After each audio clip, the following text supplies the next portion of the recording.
For more than 2 years, these families have been coming to court to hear the painful detail of how their loved ones died. 96 Liverpool fans aged between 10 and 67 were caught in the disaster at Hillsborough. Now the jury at the longest running inquests in legal history will start its work to establish how and why they lost their lives. They died after a crush on the terraces at the Sheffield ground in 1989. The jurors will now have to decide if they were unlawfully killed by determining whether the match commander, former Chief Superintendent David Duckenfield, was responsible for manslaughter by gross negligence. The jurors have been given a 14-section questionnaire. It includes questions about whether police errors or omissions caused or contributed to the dangerous situation at the match. They'll also consider if the emergency response to the crushing contributed to the loss of lives.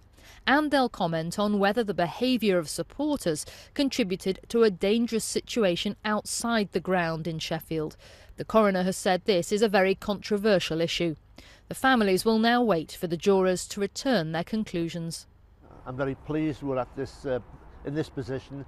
We've waited for over 2 years, but then when you look at the bigger picture, we've waited for 27 years.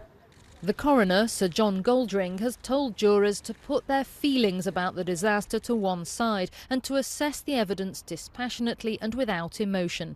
He added that they should not make critical findings unless they're justified by the facts, but they should not shrink from making such judgments if they are.